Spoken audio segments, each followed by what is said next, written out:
देखिए बच्चों, आज हम कक्षा 12 एनसीईआरटी रसायन विज्ञान का चैप्टर नंबर 12 स्टार्ट करेंगे, जिसका नाम है एल्डिहाइड, कीटोन और कार्बोक्सिलिक अम्ल।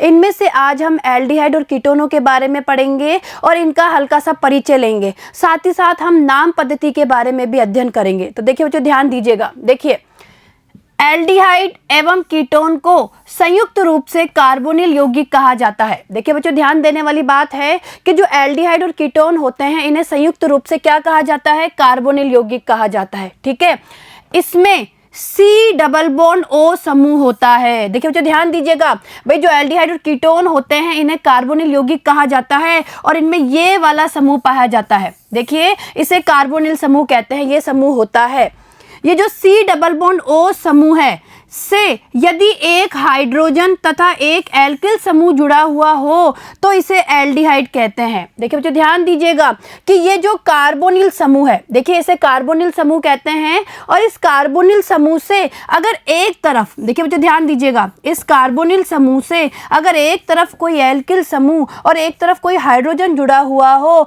तो इसे क्या कहते हैं? एल्डिहाइड। क्या कहा जाता है? एल्डिहाइड। तो देखिए ध्यान दीजिएगा, देखिए ये एल्डिहाइड हो गया। यहाँ पे देखिए सी डबल बॉन्ड ओ इस समूह से, यानी इस कार्बन से, सी डबल बॉन्ड ओ जो समूह है इसके कार्बन से एक तरफ तो जुड़ा हुआ है हाइड्रोजन और एक तरफ जुड़ा हुआ है कोई एल्किल समूह, इन्हें कहा जाता है एल्डिहाइड। ठीक है, आगे देखिए अपवाद। देखिए बच्चों, फॉर्मेल्डिहाइड, इसमें दोनों ही हाइड्रोजन होते हैं। देखिए यहाँ पे जो फॉर्मेल्डिहाइड है वो एक अपवाद है। भाई फॉर्मेल्डिहाइड होता तो एल्डिहाइड ही है, लेकिन इसमें देखिए क्या है, जो कार्बन है, सी डबल बॉन्ड ओ का जो कार्बन है, उस कार्बन से दोनों ही क्या जुड़े हुए रहते हैं? हाइड्रोजन जुड़े हुए रहते हैं। ये होता है फॉर्मेल्डिहाइड। तो फॉर्मेल्डिहाइड इसका क्या हो गया? अपवाद हो गया। ठीक है, चलें आगे देखिए, सी डबल बॉन्ड ओ समूह से यदि दो एल्किल समूह जुड़े हो तो इसे कीटोन कहते हैं। देखिए जो ध्यान देने वाली बात है कि जो हमारा ये समूह है, ये समूह है, इस समूह से अगर दोनों तरफ ही कोई एल्किल समूह जुड़ा हुआ होता है तो इसे कहते हैं कीटोन। क्या कहते हैं? कीटोन। यानी कहने का मतलब है कि जो कीटोन होते हैं, कीटोन में इस कार्बोनिल समूह से, यानी कार्बोनिल समूह के कार्बन से दो क्या जुड़े हुए रहते हैं? एल्किल समूह जुड़े हुए रहते हैं। जबकि अगर हम एल्डिहाइड की बात करें तो एल्डिहाइड में इस कार्बन से एक तो एल्किल समूह और एक जुड़ा हुआ होता है हाइड्रोजन। ठीक है, तो देखिए ध्यान दीजिएगा, ये देखिए कार्बोनिल समूह है, कार्बोनिल समूह के कार्बन से ये देखिए दो एल्किल समूह जुड़े हुए हैं और इसे कहा जाता है कीटोन। क्या कहते हैं? कीटोन। क्लियर है? चलिए आगे देखिए, एल्डिहाइड समूह यौगिक की कार्बन श्रृंखला के सिरे पर स्थित होता है। देखिए बच्चों, ध्यान देने वाली बात है कि जो एल्डिहाइड समूह होता है वो किसी भी यौगिक की कार्बन श्रृंखला के सिरे के ऊपर स्थित होता है। कहने का मतलब है सिरे पर स्थित होता है। ठीक है, जबकि कीटोन कार्बन श्रृंखला के बीच में। तो देखिए जो ध्यान दीजिएगा कि जो हमारा एल्डिहाइड समूह होता है, देखिए हम एल्डिहाइड समूह को इस तरीके से भी लिख सकते हैं, ये हमारा एल्डिहाइड समूह हो गया जिससे जुड़ा हुआ है कोई एल्किल समूह। ठीक है, ये एल्डिहाइड समूह हो गया। और इसे हम बोल सकते हैं कीटोनिक समूह, जिसमें कि दो एल्किल समूह जुड़े हुए रहते हैं। तो देखिए बच्चों, यहाँ ध्यान देने वाली बात है कि अगर हम एल्डिहाइड समूह की बात करें, यानी अगर एल्डिहाइड की बात करें तो जो एल्डिहाइड समूह है वो किसी भी यौगिक की जो कार्बन श्रृंखला होती है उस कार्बन श्रृंखला के सिरे पर स्थित होता है। ठीक है, जबकि अगर हम कीटोन की बात करें तो जो कीटोन होता है वो कार्बन श्रृंखला के बीच में स्थित होता है। ठीक है, चलिए आगे देखिए, कार्बोनिल यौगिक पौधों तथा जीवों में विस्तृत रूप से पाए जाते हैं।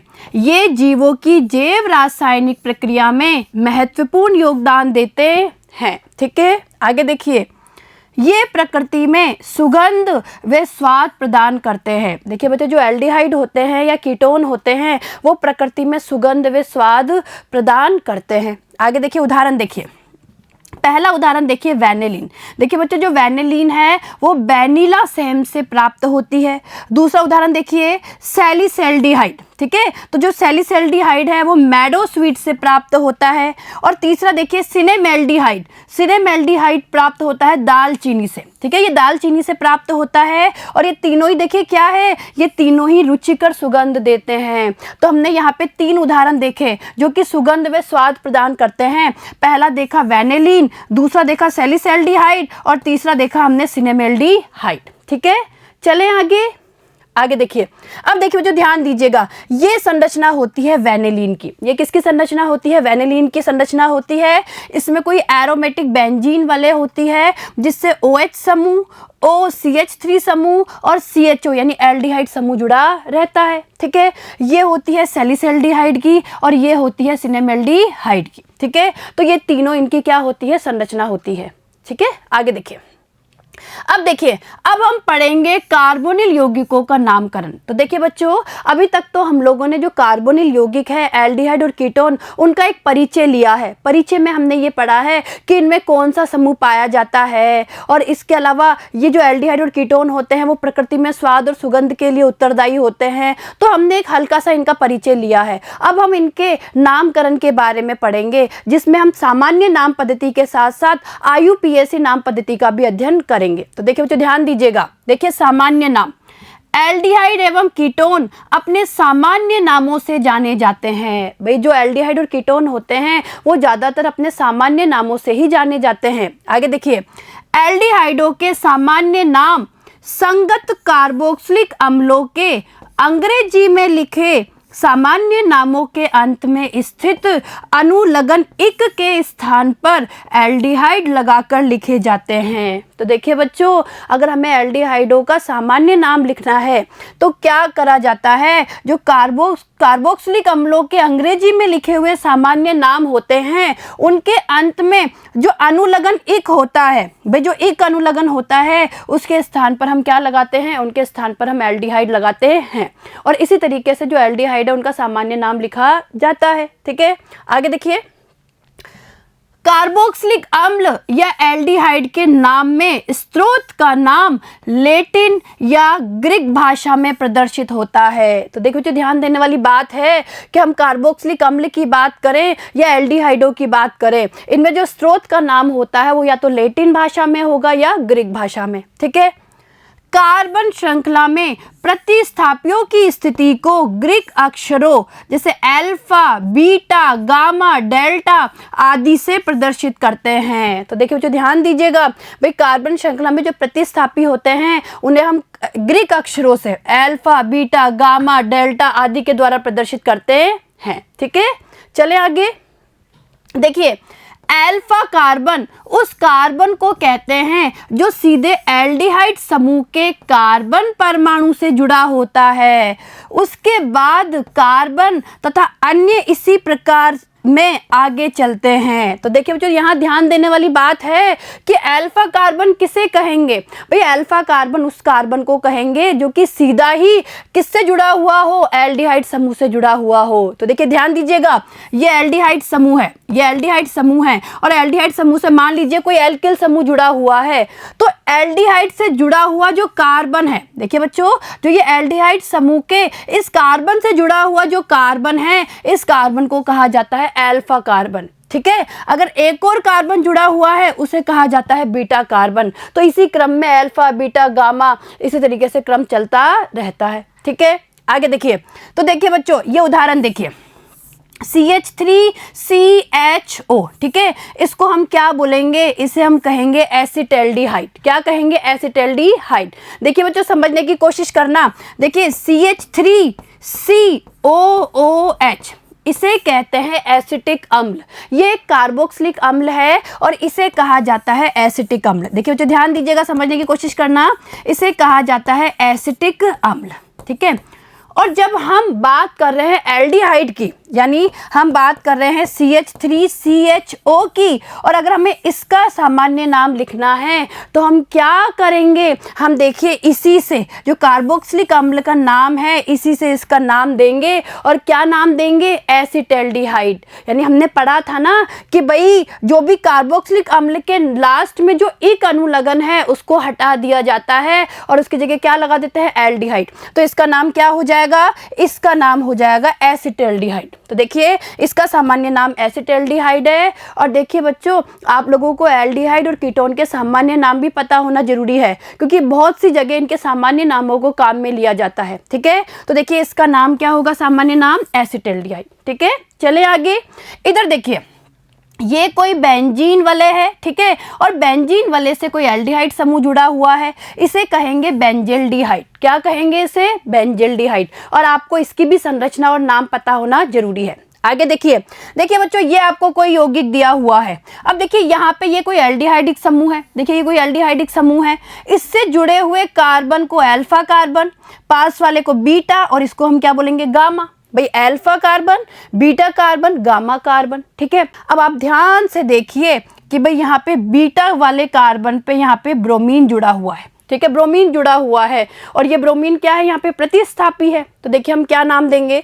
हम इसे नाम देंगे बीटा ब्रोमो। देखिए बीटा पोजीशन पे ब्रोमीन जुड़ा हुआ है, तो बीटा ब्रोमो, और यहाँ पे 1 2 3 4 मुख्य श्रृंखला में 4 कार्बन हैं, तो ये हो जाएगा बीटा ब्रोमो ब्यूटीरेल्डिहाइड। क्या हो जाएगा? Beta bromo butyraldehyde. तो ये इसका क्या हो गया? नाम।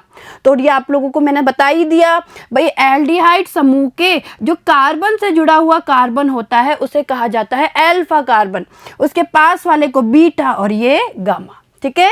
तो आपको ये नाम समझ में आए होंगे इनके। चलिए आगे देखिए, आगे देखिए, कीटोनों के सामान्य नाम में कार्बोनिल समूह से जुड़े एल्किल या एरिल समूहों के नाम अंग्रेजी वर्णमाला क्रम में लिखे जाते हैं। देखिए बच्चों ध्यान दीजिएगा, अब हम बात कर रहे हैं कीटोनों के सामान्य नाम के बारे में। तो ये कहा जाता है कि कीटोनों के सामान्य नाम में कार्बोनिल समूह से जुड़े एल्किल या जो एरिल समूह होते हैं उन्हें अंग्रेजी वर्णमाला के क्रम में लिखा जाता है, ठीक है। आगे देखिए, दोनों समूह समान होने पर उनके नाम के पहले डाई शब्द लगाया जाता है। और अगर देखिए दोनों समूह समान है, देखिए ध्यान दीजिएगा, मान लीजिए ये कोई कीटोनिक समूह है, ठीक है, और ये दोनों एल्किल समूह समान है। दोनों एल्किल समूह अगर समान है तो सामान्य नाम देते समय हम क्या लगाएंगे? डाई शब्द काम में लेंगे, ठीक है। एवं अंत में कीटोन शब्द लिखा जाता है, और देखिए लास्ट में क्या लिखेंगे? कीटोन, ठीक है। तो देखिए बच्चों यहाँ समझने वाली बात है कि मान लीजिए हमें कीटोनों का सामान्य नाम लिखना है और दोनों एल्किल समूह समान है, तो हम क्या लगाएंगे? हम डाई शब्द काम में लेंगे। और अगर मान लीजिए दोनों समूह, देखिए कार्बोनिल समूह से जुड़े हुए अगर दोनों समूह अलग अलग है, देखिए ये दोनों अलग अलग है, ये R है और ये R डैश है, तो हम क्या करेंगे? अंग्रेजी वर्णमाला के अनुसार इनका नाम लिखेंगे, ठीक है।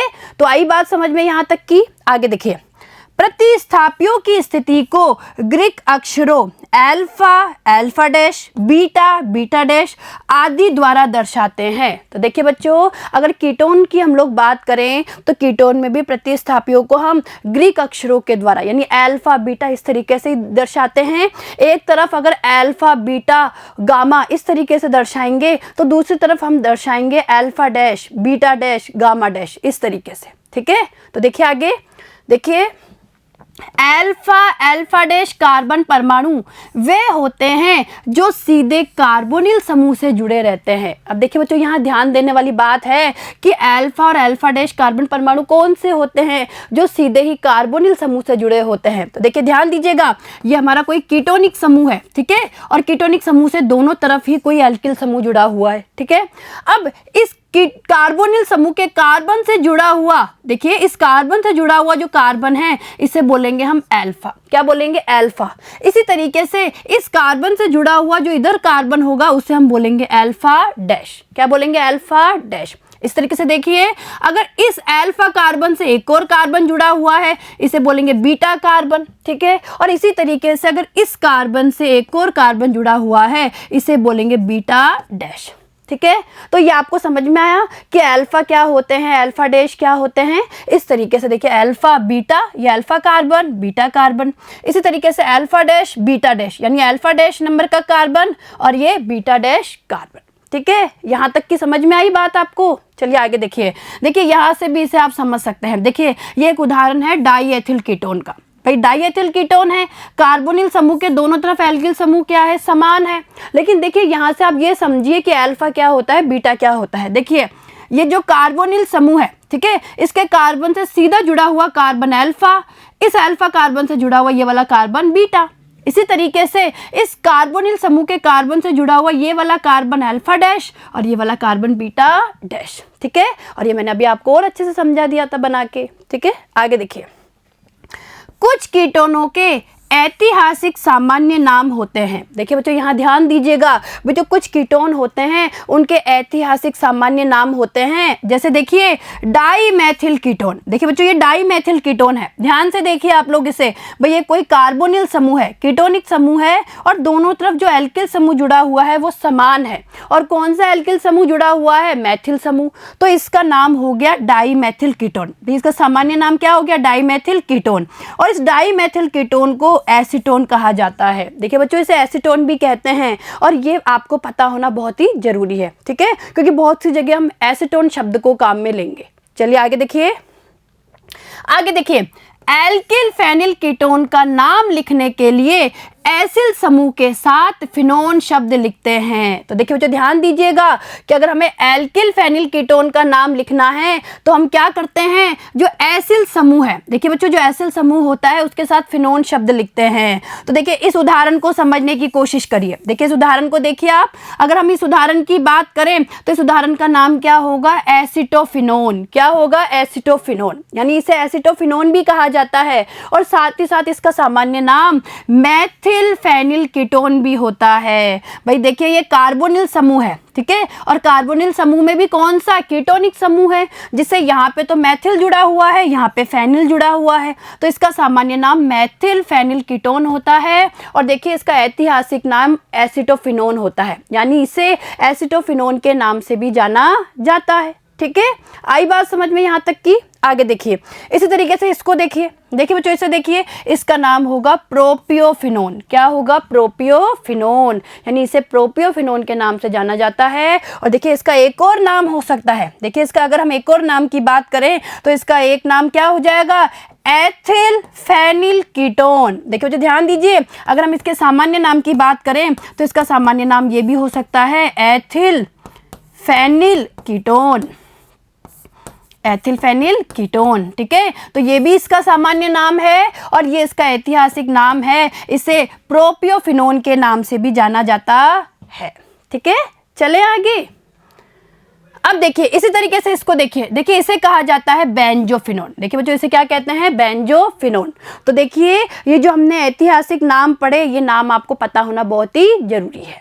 चले आगे, आगे देखिए अब हम बात करेंगे IUPAC नाम के बारे में। तो देखिए बच्चों अभी हमने एल्डिहाइड और कीटोन के सामान्य नामों के बारे में पढ़ा कि किस तरीके से इनका सामान्य नाम लिखा जाता है और क्या इनके ऐतिहासिक नाम होते हैं। अब हम बात करेंगे इनके IUPAC नामों के बारे में, जिसमें हम IUPAC के नियम पढ़ेंगे कि किस तरीके से एल्डिहाइड और कीटोनों का नाम IUPAC पद्धति में लिखा जाता है। तो देखिए ध्यान दीजिएगा, देखिए खुली श्रृंखला वाले एलिफेटिक एल्डिहाइडों एवं कीटोनों के IUPAC नाम लिखने के लिए संगत एल्केन के, देखिए ध्यान दीजिएगा बच्चों, संगत एल्केन के अंग्रेजी में लिखे नाम के अंत में स्थित ई के स्थान पर क्रमशः अल एवं ओन अनुलगन लगाते हैं। तो देखिए ध्यान दीजिएगा भाई, अगर हमें एल्डिहाइड या कीटोनों का नाम लिखना है और हम बात कर रहे हैं खुली श्रृंखला वाले एलिफेटिक एल्डिहाइड और कीटोनों की, तो क्या होगा भाई, इनका नाम लिखने के लिए जो संगत एल्केन है, तो संगत एल्केन के अंग्रेजी में लिखे गए नाम के अंत में जो ई होता है, भाई जो ई होता है उस ई की जगह हम क्या लगा देते हैं? अल लगा देते हैं। तो एल्डिहाइड के लिए तो हम लगाते हैं अल, क्या बोलते हैं? अल। और कीटोनों की बात करें तो कीटोन के लिए हम लगाते हैं ओन। क्या लगाते हैं? ओन। देखिए ONE, ओन।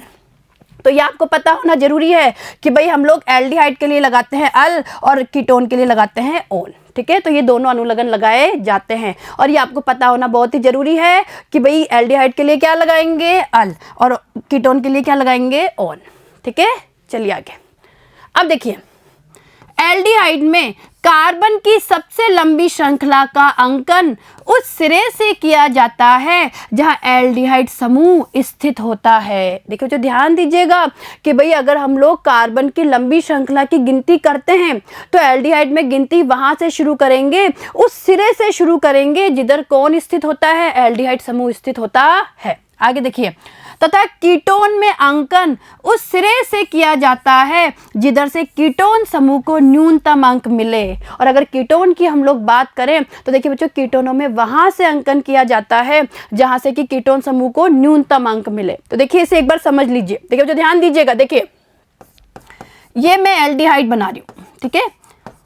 ये देखिए बच्चों, ये कोई एल्डिहाइड है और ये मैं एक बना रही हूँ कीटोन,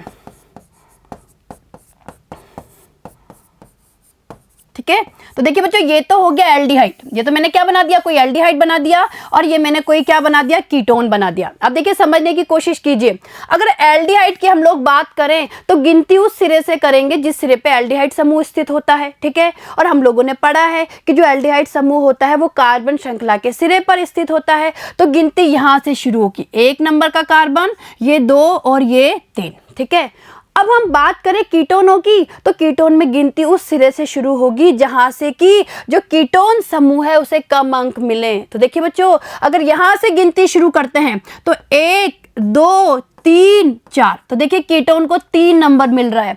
और अगर इधर से गिनती शुरू करते हैं तो 1 2 3 4, तो हमारे कीटोन समूह को 2 नंबर मिल रहा है। यानी गिनती कहाँ से शुरू करेंगे, हम यहाँ से गिनती शुरू करेंगे। ये 1 नंबर का कार्बन, ये 2 नंबर का, ये 3 नंबर का और ये 4 नंबर का, ठीक है। तो ये चीज आपको समझ में आई कि गिनती कहाँ से शुरू करेंगे, ठीक है। आगे देखिए, प्रतिस्थापियों के पूर्व लगन के रूप में अंग्रेजी वर्णमाला के क्रमानुसार कार्बन श्रृंखला में अंकों द्वारा स्थिति प्रदर्शित करते हुए लिखते हैं। तो देखिए बच्चों, ध्यान दीजिएगा कि भाई हमें ये तो पता चल गया कि गिनती कहाँ से शुरू करेंगे, लेकिन अगर मान लीजिए इन श्रृंखला में कहीं भी कोई प्रतिस्थापी लगा हुआ है तो हम प्रतिस्थापी की स्थिति को भी प्रदर्शित करेंगे। और किस हिसाब से प्रदर्शित करेंगे, अंग्रेजी वर्णमाला के क्रम अनुसार हम उनकी स्थिति को प्रदर्शित करते हुए लिखेंगे, ठीक है। तो आपको ये नियम समझ में आए। चलिए आगे देखिए चक्रीय कीटोनों में, देखिए अब हम बात कर रहे हैं चक्रीय कीटोनों की। देखिए चक्रीय कीटोनों में कार्बोनिल समूह के कार्बन से अंकन प्रारंभ किया जाता है, लेकिन जब एल्डिहाइड समूह सीधा ही वलय से जुड़ा होता है तो वलय में अंकन उस कार्बन परमाणु से प्रारंभ किया जाता है जिससे एल्डिहाइड समूह जुड़ा होता है। देखिए जो ध्यान दीजिएगा, मान लीजिए हम चक्रीय कीटोनों की बात करें तो चक्रीय कीटोनों में जो कार्बोनिल समूह अगर उपस्थित होता है तो अंकन कार्बोनिल समूह के कार्बन से प्रारंभ किया जाता है। देखिए ध्यान दीजिएगा, देखिए बच्चों, ये कोई चक्रीय कीटोन है, ये चक्रीय कीटोन हो गई। तो इस स्थिति में गिनती कहाँ से शुरू करेंगे, इस कार्बन से गिनती शुरू करेंगे। देखिए बच्चों ध्यान दीजिएगा, इस कार्बन से गिनती शुरू करेंगे, 1 2 3 4 5 6, ठीक है। लेकिन अगर मान लीजिए जब एल्डिहाइड समूह जुड़ा हुआ हो, भाई इस वलय से अगर इस तरीके से कोई एल्डिहाइड समूह जुड़ा हुआ हो तो हम गिनती कहाँ से शुरू करेंगे, हम गिनती वलय के उस कार्बन से शुरू करेंगे जहाँ पे एल्डिहाइड समूह जुड़ा हुआ हो, यानी ये 1 नंबर का कार्बन। अब आप 2 नंबर इसे भी दे सकते हैं या इसे भी, ठीक है, अब बराबर है, लेकिन इसे 1 नंबर देंगे, ये 2 नंबर, 3 नंबर, 4 5 6, इस तरीके से गिनती की जाती है, ठीक है।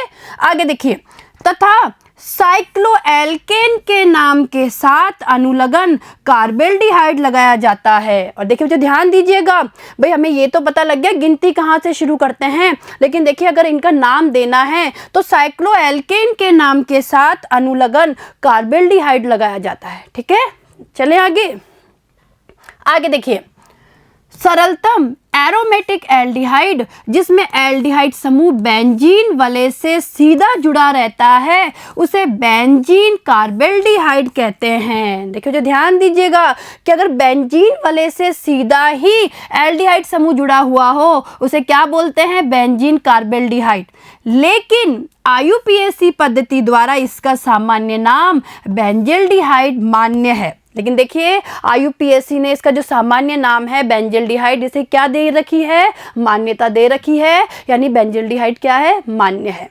आगे देखिए, अन्य प्रतिस्थापित एरोमेटिक एल्डिहाइडों को बेंजल्डिहाइड का व्युत्पन्न माना जाता है। और देखिए अगर बेंजल्डिहाइड में कोई प्रतिस्थापी भी उपस्थित है तो उसका नाम लिखते वक्त उसे बेंजल्डिहाइड का क्या मानेंगे, व्युत्पन्न मानते हैं, यानी नाम लिखते समय बेंजल्डिहाइड के व्युत्पन्न के रूप में उनका नाम लिखा जाता है, ठीक है।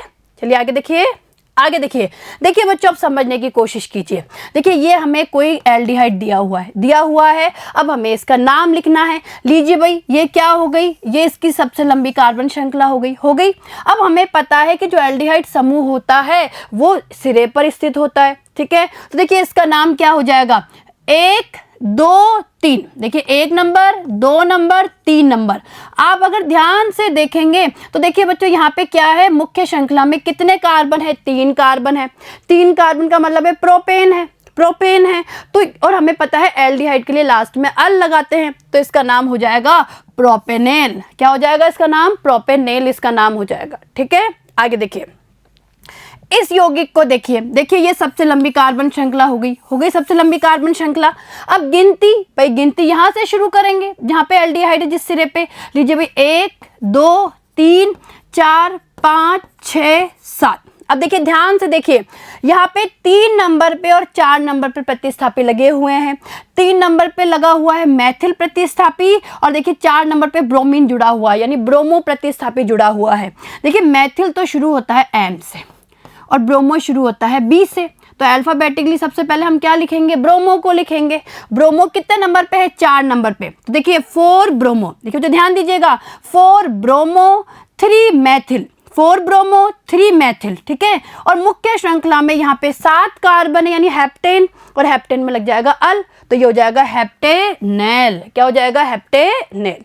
ठीक है, आ रहा है समझ में? चलिए अगला देखिए, अगला उदाहरण देखिए बच्चों, ये लंबी श्रृंखला हो गई, लंबी श्रृंखला हो गई। गिनती यहाँ से शुरू होगी 1 2 3 4 5।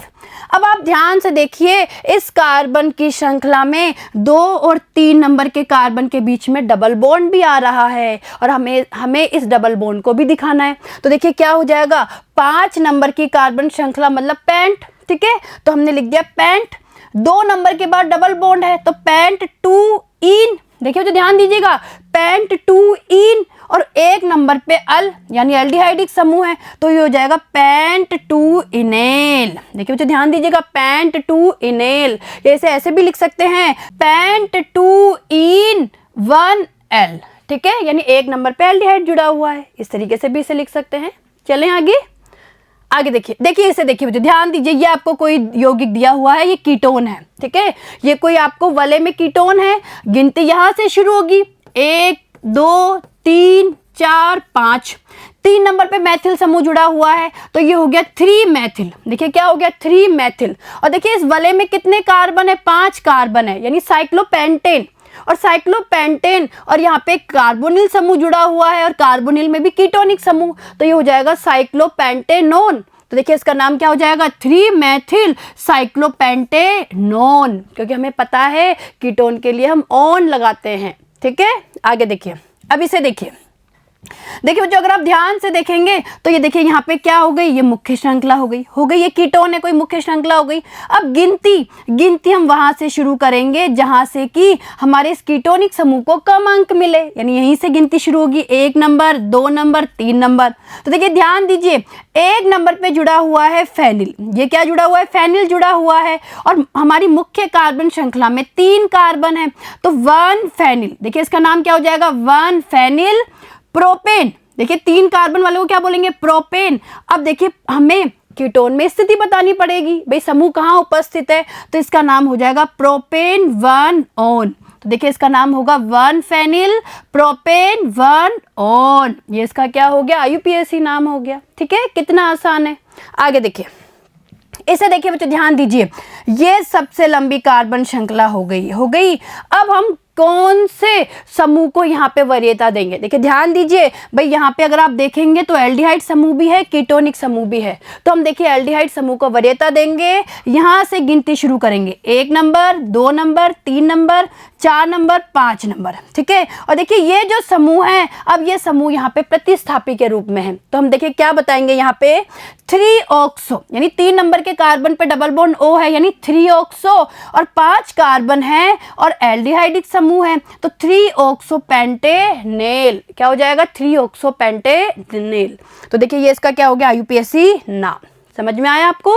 आगे देखिए, अगला देखिए जो ध्यान दीजिए, ये कोई कीटोन है, ये सबसे लंबी कार्बन श्रृंखला हो गई। अब गिनती शुरू करो भाई, यहां से शुरू करो, 1 2 3 4 5। तो देखिए 2 नंबर पे और 4 नंबर पे यहाँ पे मैथिल समूह जुड़े हुए हैं, तो ये 2,4 डाई मैथिल। देखिए 2,4 डाई मैथिल, 5 कार्बन को बोलते हैं पेंटेन, पेंटेन, और 3 नंबर पे कीटोनिक समूह है तो पेंटेन 3 ऑन। देखिए इसका आईयूपीएसी नाम क्या होगा, 2,4 डाइमेथिल पेंटेन 3 ऑन। ये इसका क्या हो गया, आईयूपीएसी नाम।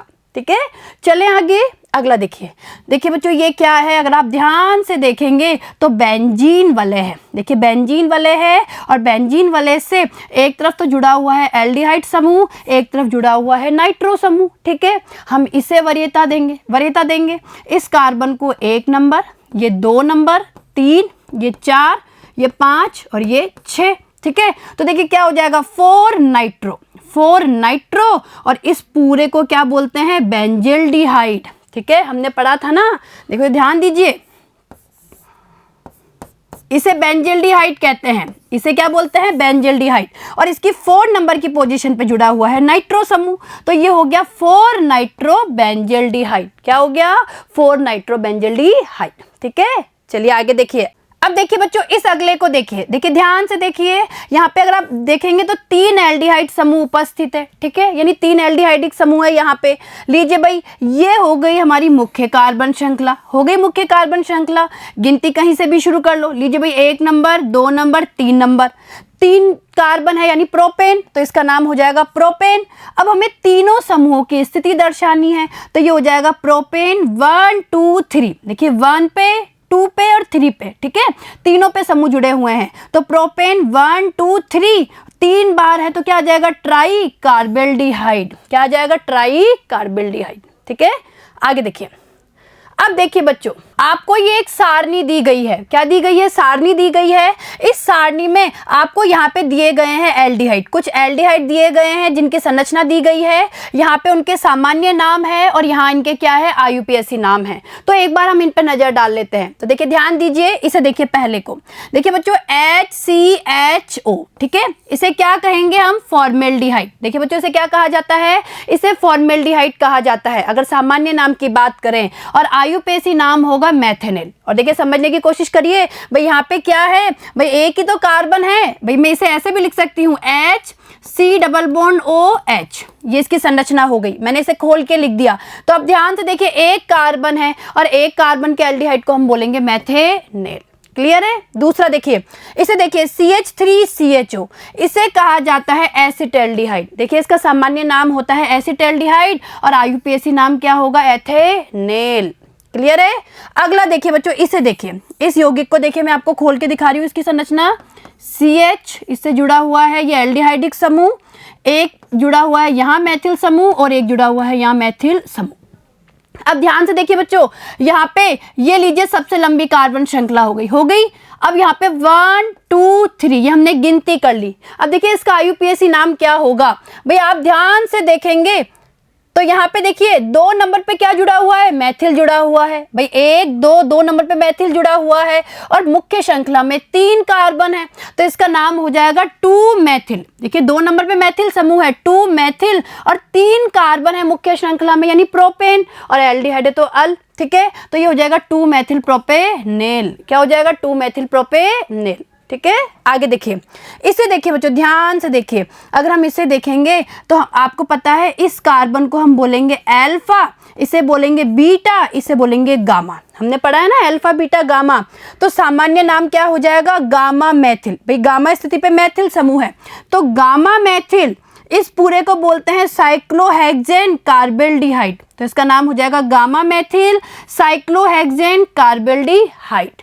और अगर आईयूपीएसी नाम की बात करें तो देखिए अब गिनती कैसे होगी, ये 1 नंबर, ये 2 नंबर, ये 3 नंबर, ये 4, ये 5, ये 6, यानी 3 नंबर पे मैथिल समूह जुड़ा हुआ है, तो 3 मैथिल साइक्लोहेक्सेन कार्बेल्डिहाइड, ये इसका क्या हो जाएगा, आईयूपीएसी नाम। आगे देखिए, इस यौगिक को ध्यान से देखिए, मैं इसको खोल के लिख रही हूँ, CH3CHCHO, ठीक है, और यहाँ जुड़ा हुआ है ये मैथोक्सी समूह। अब हमें इसका अगर सामान्य नाम लिखना है तो आपको पता है इस कार्बन को बोलते हैं अल्फा, इसे बोलते हैं बीटा, तो सामान्य नाम क्या हो जाएगा, अल्फा मैथोक्सी। देखिए अल्फा नंबर पे मैथोक्सी है, तो अल्फा मैथोक्सी प्रोपियोनेल्डिहाइड। भाई 3 कार्बन है मुख्य श्रृंखला में, तो प्रोपेनएल्डिहाइड यानी प्रोपेनोएल्डिहाइड हो गया। ठीक है, प्रोपेनएल्डिहाइड हो गया। अब इसके IUPAC नाम की बात करें तो लीजिए भाई, ये सबसे लंबी श्रृंखला हो गई, गिनती 1 2 3, ठीक है। ये 3 नंबर, इस 3 नंबर का कार्बन है, ये 1 नंबर का, ये 2 नंबर का और ये 3 नंबर का कार्बन है। 2 नंबर पे मेथोक्सी समूह जुड़ा हुआ है तो इसका नाम हो जाएगा 2-मेथोक्सी। देखिए 2-मेथोक्सी, 3 कार्बन और एल्डिहाइड समूह है तो ये हो जाएगा प्रोपेनेल, तो 2-मेथोक्सी प्रोपेनेल, ठीक है। ये आए नाम आपको समझ में। चलिए आगे देखिए।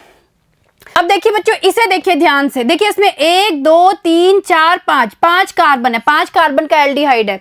इसका सामान्य नाम क्या होगा? वेलेर एल्डिहाइड, ठीक है। और IUPAC नाम क्या हो जाएगा? पेंटेनेल हो जाएगा। क्लियर है। अगला देखिए, देखिए इसे देखिए बच्चों ध्यान से देखिए, ये कोई एल्डिहाइड है जिसमें दूसरे और तीसरे कार्बन के बीच में डबल बॉन्ड है। देखिए ध्यान से देखिए, देखिए इसे देखिए, इसका जो सामान्य नाम है वो होता है एक्रोलीन। क्या होता है? एक्रोलीन। और IUPAC नाम की बात करें तो देखिए ये हो गई सबसे लंबी कार्बन श्रृंखला, हो गई लंबी कार्बन श्रृंखला। और देखिए 3 कार्बन है इस श्रृंखला में, यानी ये हो गया प्रोप। क्या हो गया? प्रोप। अब हमें डबल बॉन्ड की स्थिति भी बतानी पड़ेगी तो ये हो जाएगा प्रोप 2 इनेल, भाई इन प्लस अल, इनेल, ठीक है। तो देखिए इसका नाम क्या हो जाएगा? प्रोप 2 इनेल, ये इसका IUPAC नाम हो गया। अगला देखिए, देखिए बच्चों इसे ध्यान से देखिए, बेंजीन वाले से 2 एल्डिहाइडिक समूह जुड़े हुए हैं, इसे कहा जाता है थैलेल्डिहाइड, ठीक है। सामान्य नाम हो गया। और अगर IUPAC नाम की बात करें तो हम बेंजीन वाले को मुख्य श्रृंखला के रूप में मानेंगे। और देखिए इसे बोलेंगे 1 नंबर का कार्बन, इसे 2 नंबर का,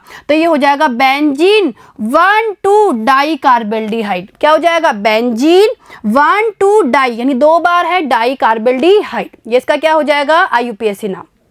अब अगला देखिए बच्चों ध्यान से देखिए, इस यौगिक को देखिए, यहाँ पे देखिए कोई एल्डिहाइड समूह जुड़ा हुआ है बेंजीन वाले से और ये Br जुड़ा हुआ है। अब इसके सामान्य नाम की बात करें तो देखिए ये स्थिति तो हो गई ऑर्थो और ये स्थिति हो गई मेटा, यानी मेटा पोजीशन पे ब्रोमो जुड़ा हुआ है तो सामान्य नाम क्या हो जाएगा? Meta bromo benzaldehyde. अरे भाई ये पूरा समूह क्या होता है? बेंजल्डिहाइड होता है, तो मेटा ब्रोमो बेंजल्डिहाइड हो गया।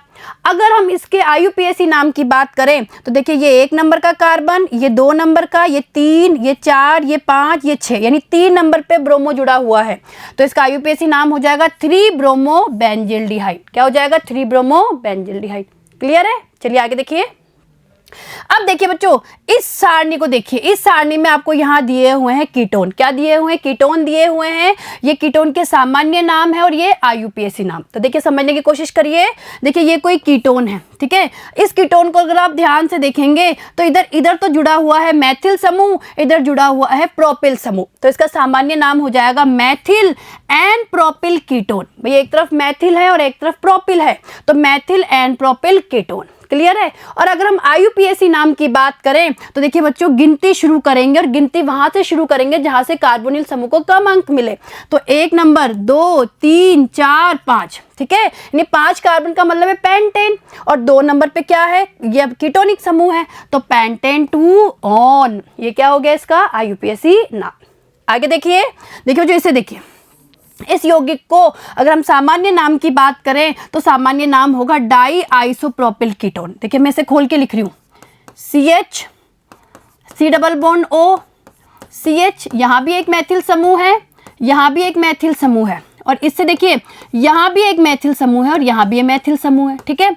अब देखिए आप ध्यान से देखेंगे तो इसे कहा जाता है आइसोप्रोपिल समूह। भैया आइसोप्रोपिल समूह है जो दोनों तरफ जुड़ा हुआ है तो हम इसका सामान्य नाम देंगे डाई आइसोप्रोपिल कीटोन। क्या कहेंगे? Di isopropyl ketone. लेकिन अगर IUPAC नाम की बात करें तो देखिए सबसे लंबी कार्बन श्रृंखला हो गई, ठीक है। गिनती कहीं से भी कर लो, 1 2 3 4 5। और देखिए बच्चों ध्यान दीजिए 2 नंबर पे और 4 नंबर पे मैथिल समूह जुड़ा हुआ है, प्रतिस्थापी जुड़ा हुआ है तो इसका नाम हो जाएगा 2,4 डाई मैथिल। देखिए 2,4 डाई मैथिल और मुख्य श्रृंखला में 5 कार्बन है तो पेंटेन 3 ऑन। तो देखिए इसका IUPAC नाम क्या होगा?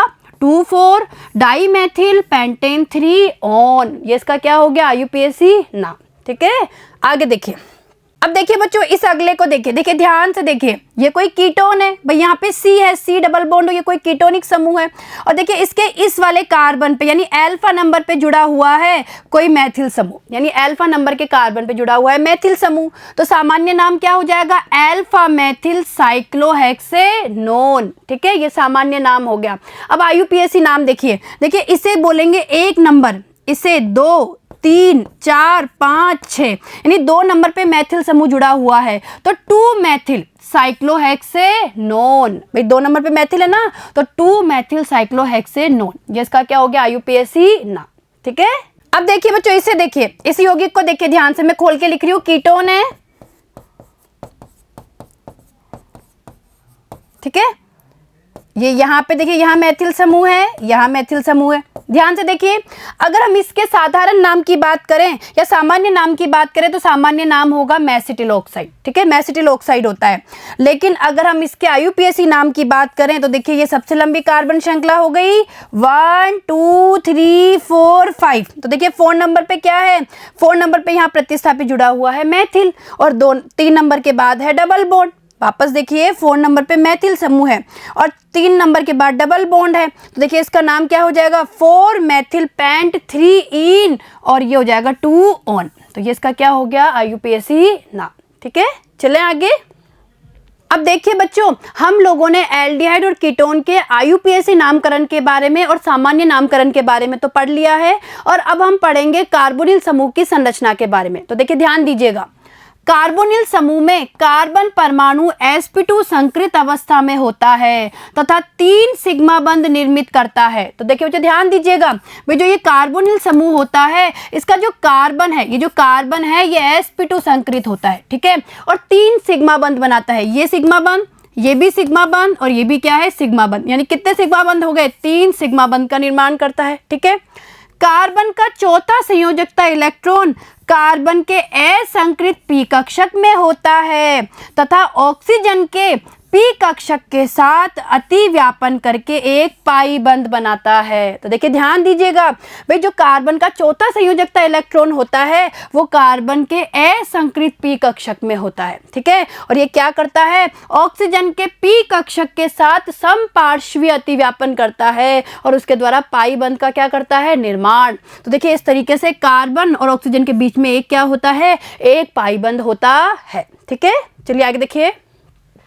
इसके अतिरिक्त ऑक्सीजन परमाणु पर 2 अनाबंधी इलेक्ट्रॉन युगल उपस्थित होते हैं। और देखिए ध्यान दीजिएगा, देखिए बच्चों, अगर हम कार्बोनिल समूह की बात करें तो यहाँ ऑक्सीजन पे क्या होते हैं, 2 अनाबंधी इलेक्ट्रॉन युग्म होते हैं। ठीक है, इस प्रकार कार्बोनिल समूह का कार्बन तथा इससे आबंधित 3 परमाणु एक ही तल में होते हैं एवं पाई इलेक्ट्रॉन अभ्र इस तल के ऊपर एवं नीचे होता है। ठीक है, आगे देखिए, बंध कोण लगभग 120 डिग्री होता है। भाई हम लोगों को पता है कि जब sp2 संकरण होता है तो बंध कोण क्या होता है, 120 डिग्री होता है, और जो संरचना होती है वो त्रिकोणीय समतलीय होती है। ठीक है, ये हम पढ़ के आए हुए हैं। तो देखिए बंध कोण लगभग 120 डिग्री होता है, संरचना समतलीय त्रिकोणीय होती है। तो संरचना क्या होती है, समतलीय त्रिकोणीय।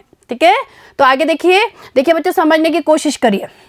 देखिए आप लोग ध्यान से देखिए, ये हमारे कार्बोनिल समूह को अगर आप ध्यान से देखेंगे तो जो कार्बन है, ये जो कार्बन है, ये कार्बन होता है sp2 संकृत। भाई कार्बन कैसा होता है, इसका जो ये कार्बन है ये sp2 संकृत होता है, और देखिए यहाँ पे 1 2 3 सिग्मा बंध बनाता है। और कार्बन और ऑक्सीजन, देखिए कार्बन पर उपस्थित असंकृत p कक्षक और जो ऑक्सीजन का असंकृत p कक्षक होता है वो आपस में समपार्श्वीय अतिव्यापन, यानी समपार्श्वीय अतिव्यापन करके ऊपर और नीचे, तल के ऊपर और नीचे, देखिए इस तरीके से तल के ऊपर और तल के नीचे ये पाई बंध का क्या करता है, निर्माण करता है। ठीक है, और देखिए इनके बीच में जो बंध कोण होता है वो 120 डिग्री का होता है।